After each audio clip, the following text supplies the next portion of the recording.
Semaine de confinement numéro 2, mercredi 25 mars 2020. Ça faisait longtemps, hein? Très longtemps.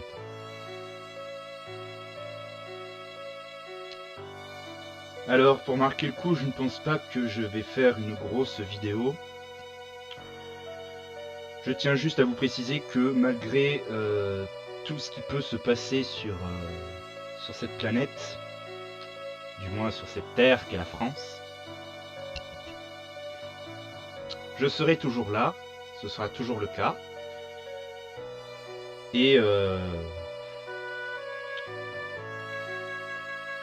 je ferai en sorte de pouvoir continuer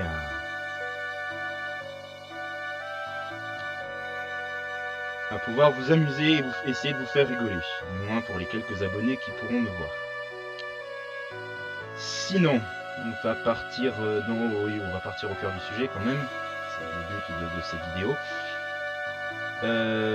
J'avais prévu depuis longtemps de faire une vidéo sur les animés d'horreur, parce que personnellement, comme pas mal de personnes j'imagine dans le monde, le cinéma d'horreur n'est pas très apprécié.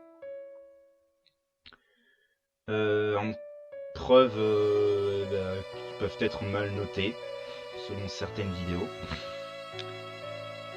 Et oui, pourtant on aime avoir peur, mais je sais pas pourquoi. Et pourtant les Japonais arrivent quand même à nous faire aimer les animés d'horreur.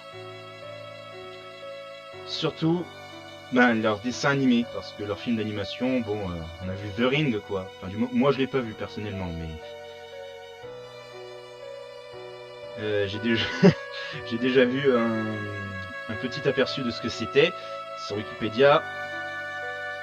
Croyez-moi, c'est pas vraiment interdit au moins de 12 ans, ça devrait être interdit à plus. Non, bah attends, c'est vrai, ils ont dit c'est interdit au moins de 12 ans. Voici quelques images pour vous montrer que c'est pas du tout, selon moi, interdit au moins de 12 ans. Je pense qu'au montage, je vais avoir peur, je vais faire des cauchemars.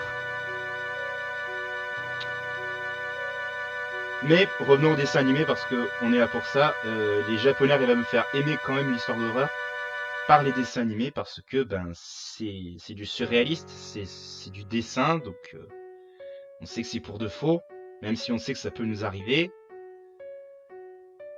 Donc c'est parti pour 5 animés d'horreur que je vais vous partager, plus quelques petites mentions honorables pour rehausser un peu le niveau de certains animés.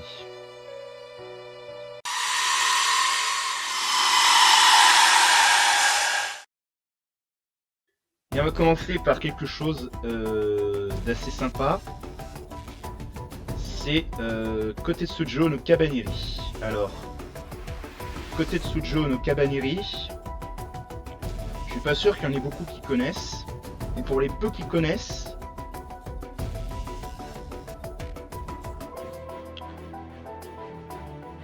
imaginez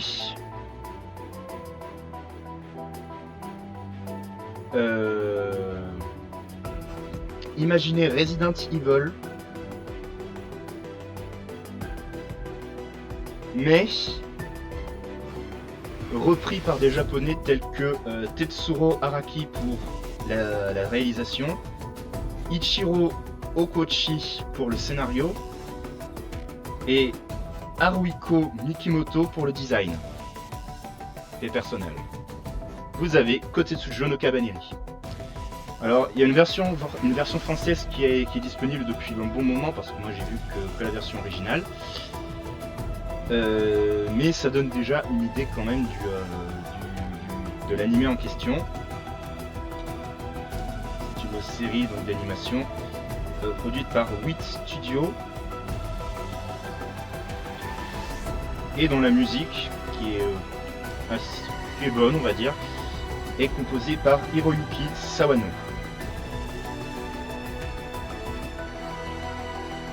Bon, pour le côté pour le côté spoil, on va dire, cet animé se passe durant la révolution industrielle et une mystérieuse pandémie frappe le monde et ne tarde pas à se répandre jusqu'aux confins de l'Orient. Bon, là je vous la fais courte. En fait, les zombies de Kotetsujo no Kabaneri sont appelés donc des cabanés. En français, on pourrait maladroitement les traduire par des cadavres. Ils ont une petite particularité qui leur est propre, une peau grise, des dents pointues de vampires, et leur point faible qui est un cœur un cœur lumineux. Donc tu peux les tuer facilement sans avoir à leur exploser la cervelle. Donc, d'un côté il y a les cabanés, de l'autre il y a les humains, et au milieu il y a ce qu'on appelle des cabanéries, c'est-à-dire des hybrides entre cabanés et humains. Et les deux en question sont Ikoma, un petit mécanicien, et Yumei, une mystérieuse jeune fille qui est très rapide. Donc,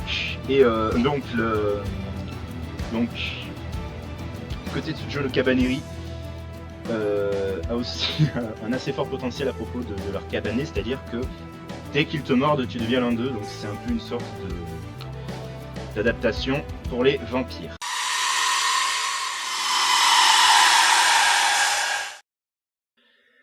Quatrième position. Qu'est-ce que je pourrais mettre en quatrième position? Inamizawa, le village maudit, peut-être? S'il y a bien un village dans lequel je vous déconseillerais d'y aller, c'est bien Inamizawa. C'est un village où je pourrais vous déconseiller d'y aller.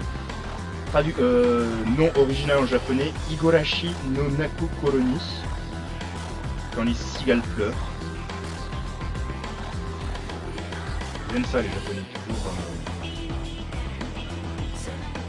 Ah, et en plus il y a même le jeu vidéo, mais parce que je suis sur Wikipédia, je triche. Il y a un jeu vidéo que je ne pas jouer qui s'appelle Le sanglot des cigales.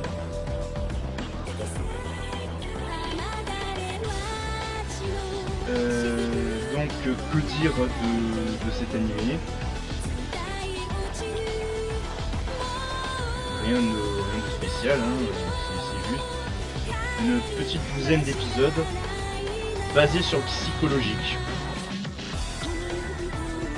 Et du fait que on a un personnage qui meurt dès le premier épisode, donc tu te dis que c'est le personnage principal, et dès le deuxième épisode, on apprend qu'il est revenu à la vie. Sans savoir pourquoi.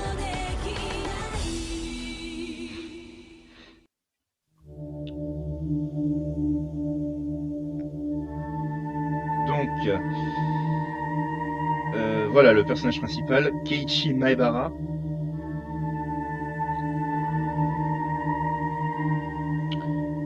Il s'est intéressé un peu trop près au village. Il en subit les conséquences, du moins dès le premier épisode, mais apparemment au deuxième épisode, il est revenu à la vie, va savoir comment. Peut-être que c'est un village de zombies aussi, j'en sais rien. Hein. Mais bon, c'est un anime assez intéressant au niveau horreur aussi, parce que ça donne des coups de poing dans le ventre. C'est-à-dire tu t'attends à quelque chose de calme, quelque chose de paisible. Et au final, une horreur dans la gueule. Voilà, Inamizawa, le village maudit. Si vous voulez le regarder, regardez-le seul. Ça peut vous faire des cauchemars.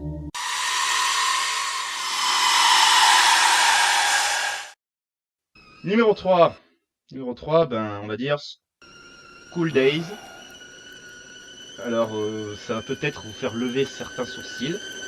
Dire School Days, un animé d'horreur. T'es sérieux là? Mais en fait, si vous avez vu au moins le premier épisode et que vous avez décidé d'en arrêter là, c'est que vous n'êtes vraiment pas au point concernant School Days. Bon, au niveau du genre, il n'y a pas d'horreur, mais...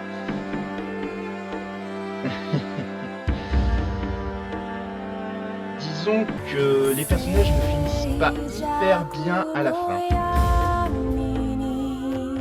Bon, tout commence avec le personnage principal, Makoto Ito, qui tombe amoureux d'une jeune fille,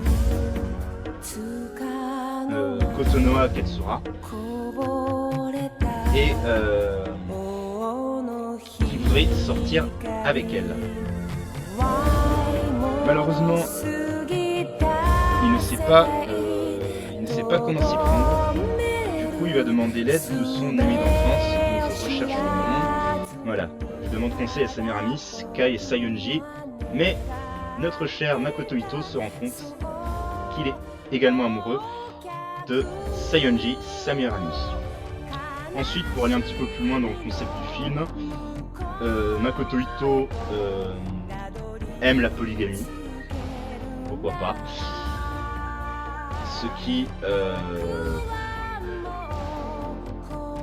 disons, trouble un peu Kotonoha Katsura. Et on va passer à la fin, parce que c'est quand même là l'énorme point dans le ventre, c'est-à-dire, ce qui me fait dire que cet animé est de type horreur, c'est que le point dans le ventre est tellement long à attendre qu'au final tu deviens déçu par l'animé en lui-même. C'est-à-dire, ça se résume en 3 parties. La première partie, Makoto Ito invite Kotonoha pour leur déménagement. Je crois. C'est ça. Une deuxième partie où Kotonoha va tuer celle qui a tué celui dont elle était amoureuse. Et la troisième partie qui, on va dire, est un peu psychopathe. Bon, donc la première partie, Makoto invite Kotonoha à rentrer, à venir dans leur maison. Mais Sayonji ne veut pas supporter ça, enfin ne peut pas supporter ça. Du coup, elle décide de tuer Makoto. Comportement tout à fait habituel. Ensuite, elle s'enfuit, laissant le couteau à sa place. Kotonoha entre, voit le cadavre, voit le couteau, se désigne tout de suite la coupable. De ce fait, elle retrouve Sayonji. Alors, pour relier un peu le contexte, en fait, Sayonji et Makoto étaient tous deux persuadés que Sayonji était enceinte. Et Kotonoha a décidé de le vérifier. C'est mieux que je vous passe l'extrait pour que vous compreniez.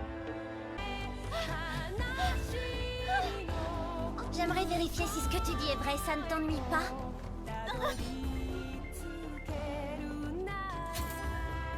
Ça ne prendra qu'une seconde. Je vais en avoir le cœur net, tu permets?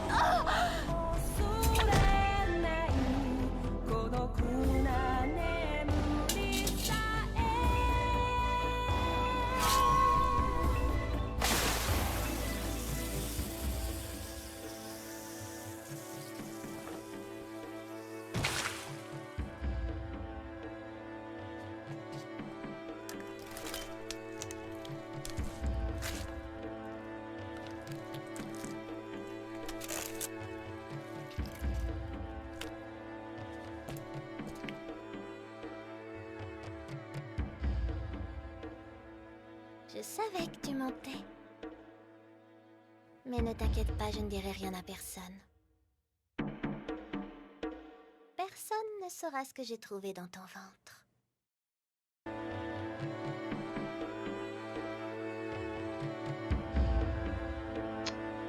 Ouais. Et vous dites que ça c'est hardcore? Vous êtes tellement pas prêts pour la troisième partie. Kotonoha se balade en yacht avec la tête de Makoto à ses côtés. Alors, horreur ou pas horreur? Et pourtant, on est qu'au numéro 3. Parce que les deux derniers sont vraiment hardcore.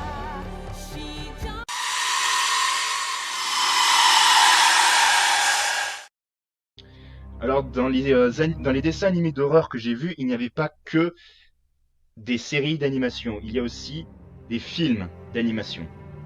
Des films d'animation japonaises. En l'occurrence, un de mes films d'animation préférés, Princesse Mononoke, dont j'ai déjà joué les musiques d'ailleurs.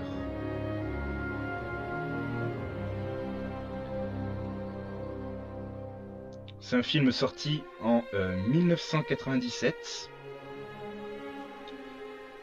et qui a été créé, vous l'aurez compris, par Hayao Miyazaki, surnommé Maître Mangaka. Voilà pourquoi je disais que c'est un de mes films d'animation préférés. Mais en fait, c'est pas sur le fait que ce soit Hayao Miyazaki qui l'ait fait. C'est sur le scénario en lui-même. Mais bon, pour contextualiser un peu, si vous le connaissez, vous l'avez compris.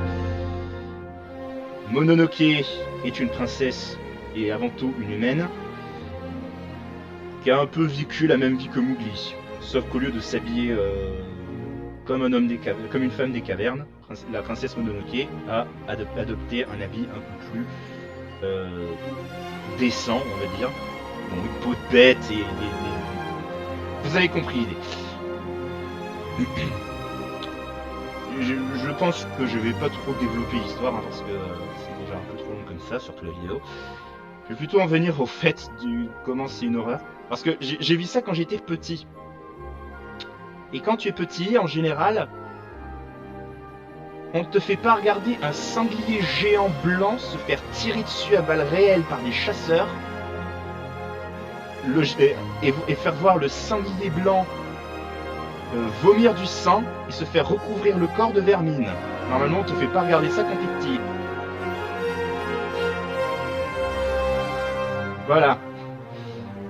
C'est là le côté hardcore. Bon, avant de passer au numéro 1, 2, 3, quelques petites mentions honorables. Hein.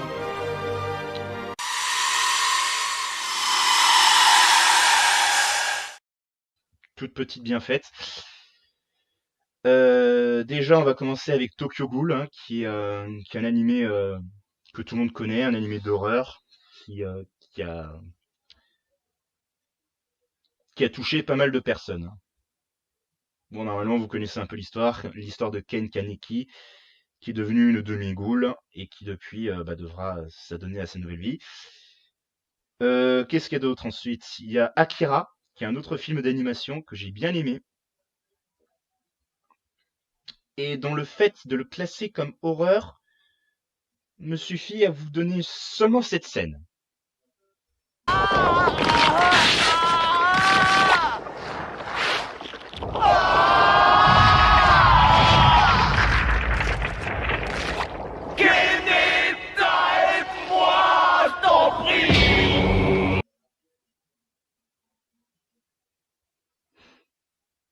Essayez de dormir avec ça.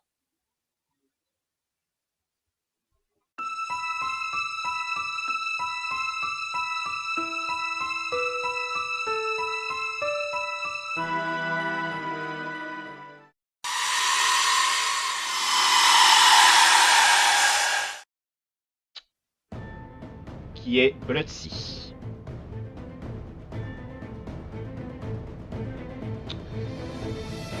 Genre, action, dark fantasy et horreur.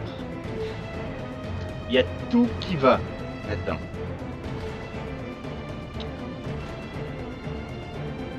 C'est une série japonaise qui date de 2011, donc ça date un peu, hein, il y a 8 ans de décalage.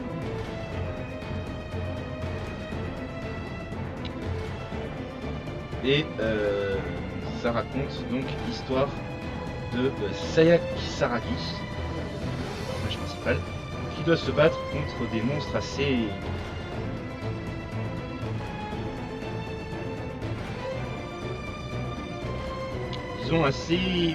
bizarres. Bon, au niveau des producteurs, donc ça a été dirigé par Tsutomu Mizushima. La production, c'est... il y a beaucoup de producteurs, hein, je ne vais pas tous les lister, parce que la vidéo est trop longue, déjà, et parce que j'aurais pas le temps. Et alors, vous avez, donc, pour ceux qui auraient déjà vu la série, vous avez un peu compris l'idée. Pour ceux qui n'auraient pas vu, vous allez me dire, ah oui, mais il y a peut-être des clichés de films d'horreur, oui. Oui, il y a des clichés de films d'horreur. Parce que tu as déjà vu un monstre en train de se faire une brochette d'humain à chaque doigt. Mais oui, mais quand même, c'est normal, quoi. C'est un film d'horreur. Bah, hein, tiens. L'Attaque des Titans, donc je viens de me souvenir le nom. L'Attaque des Titans, c'était un animé d'horreur aussi. Et pourtant, quand le Titan tord le corps de la mère des reines, c'est filmé à contre-jour, c'est filmé en ombre portée, alors que là, pas du tout. Et en plus, ça se passe en pleine nuit. Et donc, pour la petite histoire, ce monstre-là arrache la tête d'un des personnages tertiaires, je sais pas quoi là, des spectateurs, hein, on va dire, et boit son sang en guise de pinte de vin. Mais oui, mais ça c'est déjà fait. Oui, t'as déjà vu une héroïne qui, lorsqu'elle tue un monstre, boit son sang?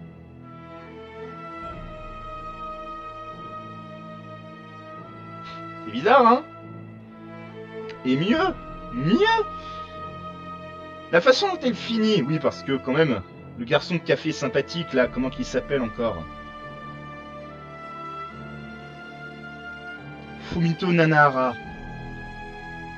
Il demande à un teneur de bazooka de lui tirer dessus pour éviter qu'elle rattrape l'hélicoptère. Parce que Kisaragi a compris la supercherie.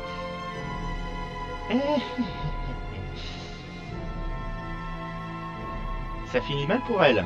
Regardez la tête qu'elle fait lorsqu'elle se prend le bazooka en pleine face.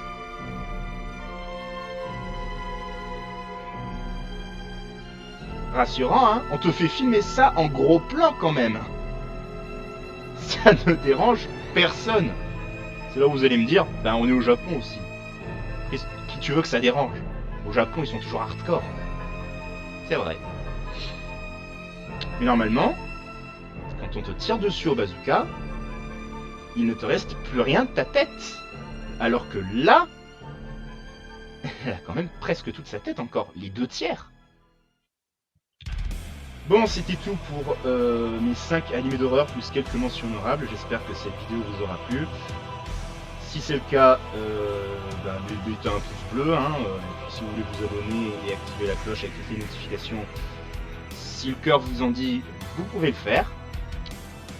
Quant à moi, je resterai toujours là. Hein.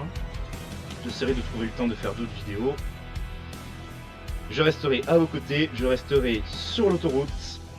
C'était Street Racing 2018, le maître de l'autoroute. La vidéo se termine. Rendez-vous sur la piste.